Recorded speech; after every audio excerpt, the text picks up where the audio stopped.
Hi, Stephanie Paganini here, and we are going to start today by making something called a Madeleine. Is a Madeleine a cookie? Is it a cake? This is the great debate. I am in the cookie camp because you serve it as a cookie, you serve it on cookie platters, but truly it is the tiniest, most delicate of cakes. You have to use a special pan called a Madeleine pan. It looks like little sea scallops, and they are beautifully made if you do them right. They're soft, they're spongy. The thing is, some people get intimidated by it, or you may not have this pan at home. So you're gonna check out this kit, and we're gonna make it together.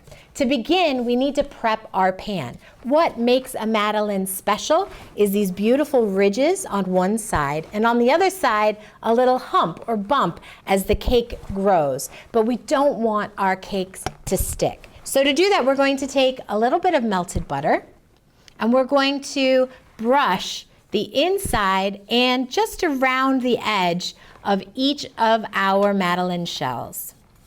When you do this, you can use melted butter that you have in your fridge. I melt the butter that's needed for the recipe, and I cheat by using just a little bit of that recipe portion around the edge of my pan. When I'm using a pastry brush, which if you have at home, great. If you don't, your finger works just as well. The trick is you want to make sure you're not using too much butter. You don't want it to pool because then you're going to lose that little ridge when you go to bake. From there, you're going to take a little bit of flour and you're going to dust your pan with the flour. Now, dusting it is putting a little bit on and kind of swirling it around so that it coats.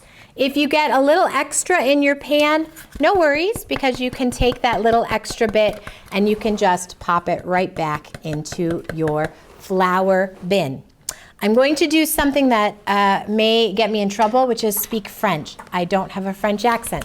But in baking, so much of the terminology we use are fancy French terms. So the first one I'm going to teach you is something called mise en place, which means everything in its place.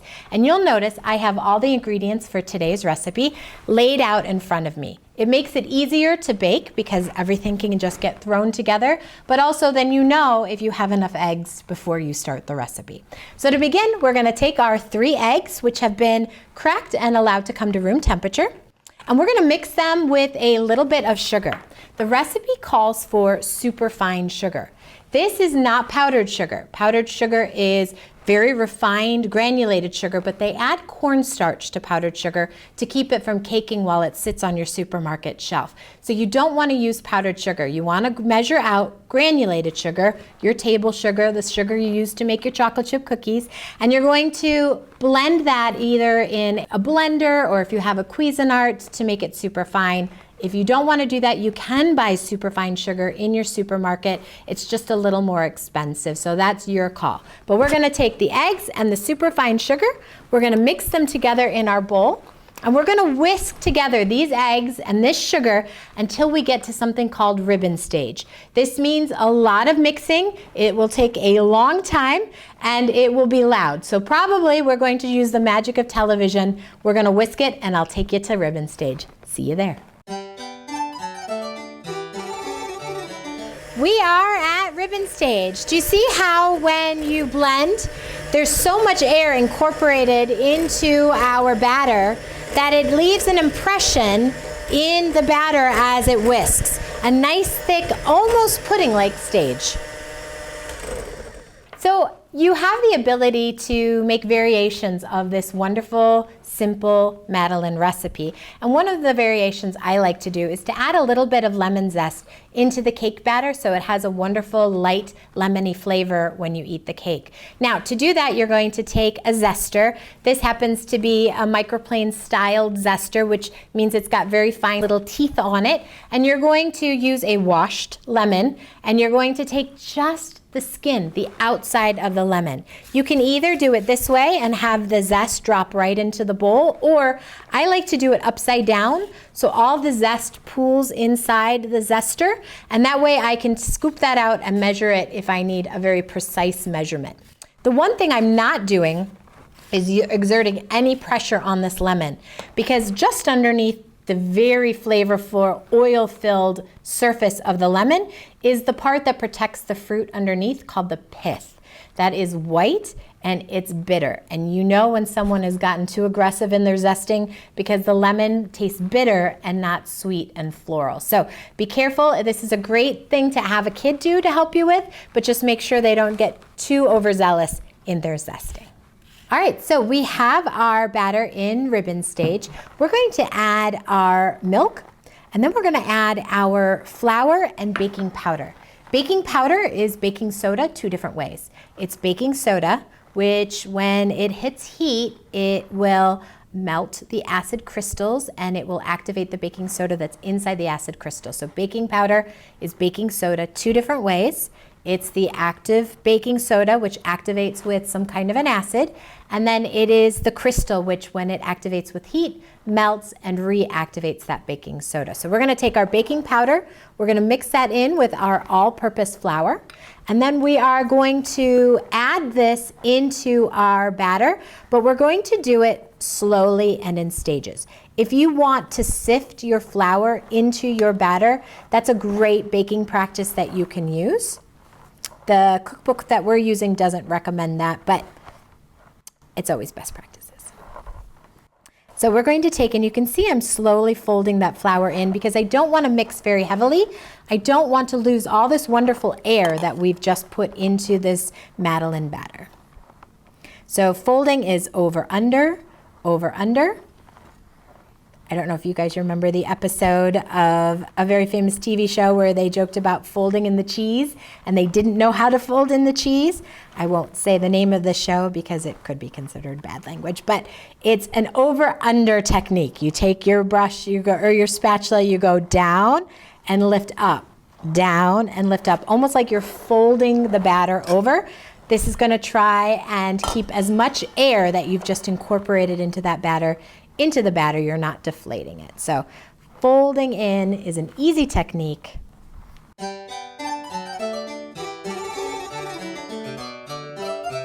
You don't want any of the flour to be left in big bumps.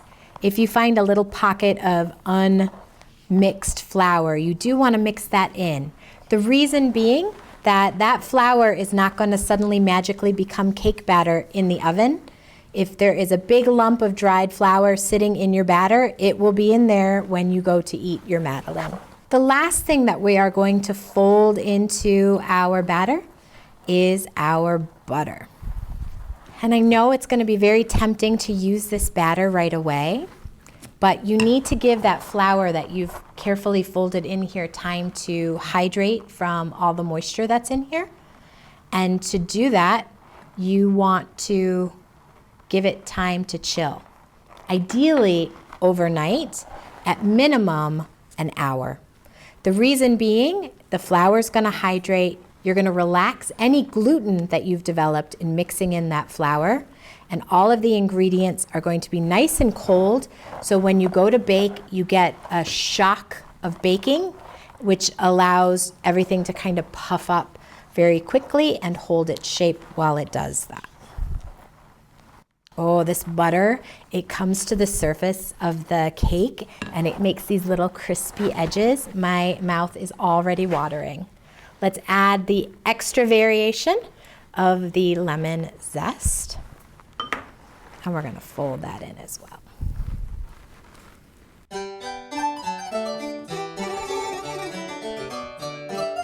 Okay, so we have this beautiful batter. You can see all of those air pockets still in there. We're going to take it and we're going to chill it.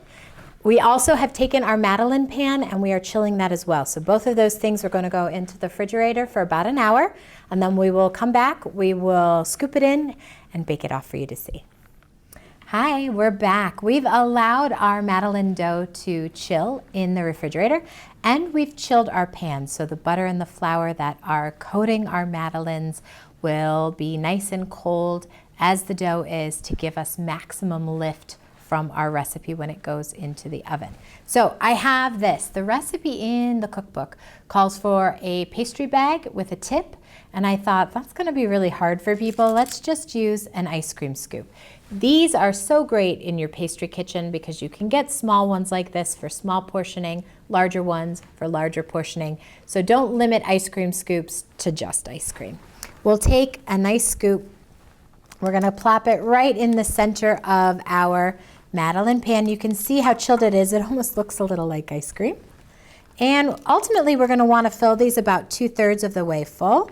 So as I'm pulling my ice cream scoop out of the dough, I am kind of scraping it off so that I'm not overfilling my pan. You can make multiple pans of this. You can put this in the refrigerator. The dough will last up to 3 days in the refrigerator. So if you want to make a few each morning to have with your coffee or your tea, or a few for an after dinner dessert or snack, feel free to. I'm going to take my finger and push it down just a little bit, start that process so that the dough, as it's baking, it has a little bit of extra time to bake without having to push it against those cold sides too much. All right, so now I'm going to take this and place it in the oven. It only bakes for about 6 to 8 minutes. What you're going to look for is a big spring. Remember, we want our Madeleine on one side to have a nice big hump in the middle, or a belly as they call it. And on the other side, it's going to have those wonderful ridges with just a little bit of brown from that melted butter crisping up those sides. So into the oven it goes. Oh. The Madeleines are coming out of the oven. Do you see how they have this wonderful light puffiness on the top and that brown goldenness underneath? We're going to flip them out onto a cooling rack, but that's what they should look like, that beautiful crispy goldenness, and then of course that beautiful lump or hump on the other side. Oh, we did it, guys. So what we have here is we turned them out. You can't let them cool in the pan or they'll get stuck. So even though it's hot fingers, you're gonna wanna flip them out onto a cooling rack to let them cool. I like to dust them with powdered sugar, but you certainly can make a glaze by taking powdered sugar and lemon juice from that lemon that you zested. You could squeeze it with a little powdered sugar and make an icing to dip them in. You can also dip them halfway in melted chocolate and let that cool to have a little chocolate to it, but by powder sugaring them while they're still hot from the oven, that powdered sugar melts and it makes almost like this little invisible crust on them. If you don't have a sifter like this, that zester that you had, you can certainly put powdered sugar on the zester and you can use it just like a sifter. It's always great when you have tools that do double duty in the kitchen. But look how pretty those are. I can't wait to taste them.